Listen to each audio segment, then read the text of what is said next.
Hello, hello, what's up guys? Nandito na naman si Mr. Bin TV guys. Magre-reaction lang tayo dito sa balita guys.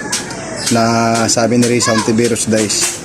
Salita sa isang TV network na nakakahiya daw, mismong gobyerno pa daw ang umayaw sa sinasabi kasi ni Department of Finance Benjamin Diokno na planong tanggalin yung pre-education para sa mga mag-aaral guys.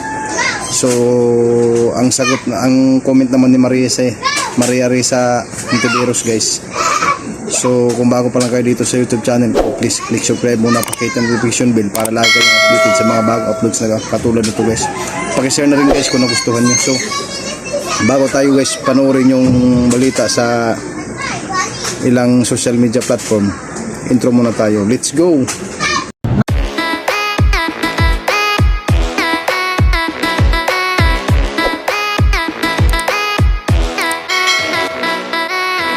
Kakahiyang mismo ang gobyerno ang umaatras sa constitutional duty nitong siguraduhin na accessible ang education sa lahat ng antas para sa lahat. As it stands, free tertiary education prioritizes the youth who are academically able and who come from poor families. With Sec Diokno's proposal, mas may deserving pa ba sa kanila na mapabuti ang kalagayan at maabot ang pangarap na makapagtapos ng pag-aaral? Being selective in the implementation of universal access to quality tertiary education won't address the perennial issue of dropout rates unless our economic managers like Sec Diokno address rising costs of education-related day-to-day expenses mula sa pamasahe, pagkain o pambaon at iba pa, and providing families jobs and livelihood to prevent students from dropping out of school. Trabaho ng gobyerno na bigyang dagdag na suporta at ayuda ang mga mag-aaral na makumpleto at makapagtapos ng kanilang pag-aaral. Providing free tuition is the first step, and the government should do more to ensure their day-to-day expenses are met.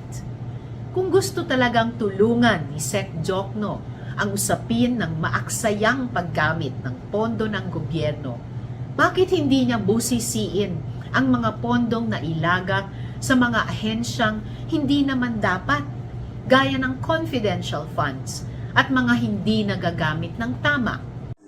So ayun guys, nag-comment nga si Risa Ontiveros, napanood na natin yung video na nakakahiya daw dahil mismong gobyerno talaga ang umaayaw daw sa pre-education para sa mga kababayan nating mahirap. Ano ko lang dito guys, masasabi ko lang dito, wala pa namang final. Kumbaga plano pa lang ni Department of Finance Benjamin Diokno na tanggalin yung pre-education. Wala pa naman sinabing tuluyan ng tanggalin yung pre-education. Hindi yung comment kasi ni Maria Risa, nagsalita siya na mismong gobyerno pa daw ang umayaw para sa mga kababayan nating mahihirap na makapagtapos ng pag-aaral. Sa pinangunahan niya kaagad guys yung pahayag ni Department of Finance Secretary Benjamin Diokno guys. Pinangunahan niya. Plano pa nga lang ni Benjamin Diokno guys na tanggalin yung pre-education. Pumuputok na naman yung butsi ni Senador Risa Ontiveros guys. Grabe talaga tong Maria Risa na to guys, si daming alam. Plano pa, inunahan mo na kaagad na nakakahiya yung gobyerno. Na mismo gobyerno pa ang umayaw sa pre-education. Plano pa. Siyempre, pag-aaralan pa ng DOF yan, kung may kabubuti ba ng budget ng gobyerno, kung makakabawas ba, makakatipid. Hindi yung mag-comment ka kaagad ng mismong gobyerno pa. Wala pa namang final decision ng Department of Finance at saka hindi naman basta-basta tanggalin kaagad yung pre-education kung hindi magdadaan sa Kongreso. Maraming magpasa ng batas na tanggalin. Tapos ng Kongreso, diretso pa sa Senado. Kung papayagan ba na tanggalin yung pre-education sa Pilipinas para sa mga kababayan nating karapat-dapat na magiging scholar ng bayan. Sa plano pa nga lang, nagbubunganga na to si Maria Risa guys. Wala talagang sa hulog to. Parang abogado. Kunwari makabayan, yung pala Yung utak nito, aktivista eh. Nanalo lang siya ng senador.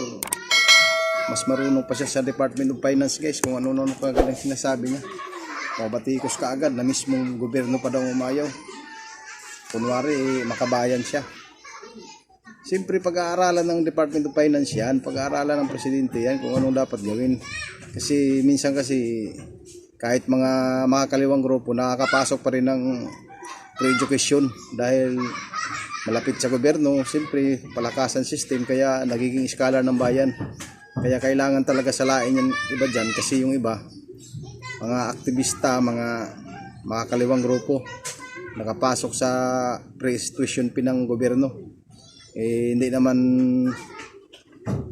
pangmasa yung pinag-aralan nila, puro makakaliwa. Dapat nga depinsan nila ang gobyerno dahil gobyerno nagpara sa mga mag-aaral dahil nakalibre sila sa tuition fee. So yun lang muna guys ang pag-uusapan natin ngayon dahil nakakabuisit kasi ito si Risa Ontiveros kasi comment ng comment kaagad. Plano pa nga lang ng Department of Finance ni Secretary Benjamin Diokno na planong tanggalin yung pre-tuition fee sa bansa. Nagpuputok na kaagad yung butsi niya. So hanggang dito na lang guys, huwag niyong kalimutan mag-subscribe, mag-like, mag-hit ang notification bell para lagi kayong updated sa mga bagong videos na katulad nito guys. Hanggang dito na lang, hasta la vista baby, bye bye! Boom!